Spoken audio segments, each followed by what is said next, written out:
Hi, my name is Rich from Burlington Fireplace, and I'm going to show you guys how to light a fire in your new high-efficiency wood-burning fireplace, stove, or insert. So a couple basic things I like to do right away is make sure your firebox is clean.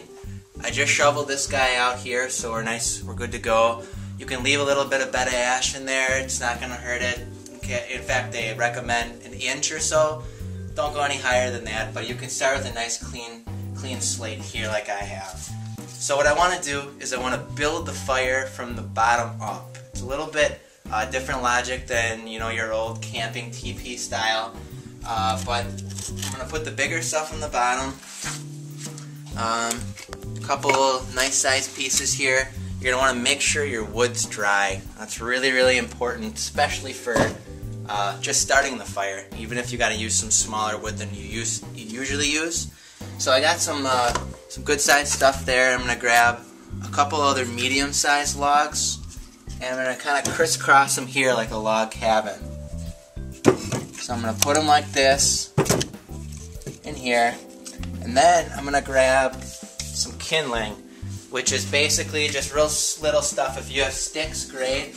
What I do is I just take a couple logs and I just split them about 8 times, and I get little pieces like this which work perfect. So I'm going to put these, same crisscross pattern, and I'm going to just build a little mini cabin here. You can see I'm putting all the little stuff on top, and I'm going to grab a fire starter now. We sell fire starters. You can get them other places. We use squares, or they come in like nuggets. Personal preference is the squares. You should only need one, and same thing with the match. You should only need one match. So I'm going to put the fire starter right in the middle. But the basic concept is you want to have the fire starter light the little stuff. Now the little stuff is going to light, then it's going to light the big stuff, then it's going to light the really big stuff, because it creates a draft, which then brings the air down. So you're going to want to make sure your air shutter is open. If you have one air shutter or two, depending on your fireplace. I only have one, and on this unit, it's all the way to the right. So I want to make sure that's open. Then I'm going to light the match here. And I'm going to light this fire starter. Once that fire starter is going, I usually just put my match right on top. Help the little stuff start. And should be good to go from there. Now one other thing, if you're going to keep your doors open like this, a nice thing to do so you don't have to sit and babysit your fire is get one of these fire screens. You just put it in, it sits right on top, so your wood isn't going to roll out and catch you while you're sleeping. So.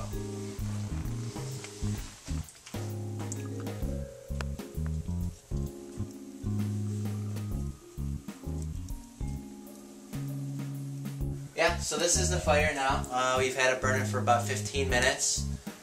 So the whole box is going now, not just the little stuff on top. It's going all through. Got the screen on here I told you about. Make sure you keep it on there, because if you do leave, something might roll off the top and end up on your floor. So you definitely got to be careful.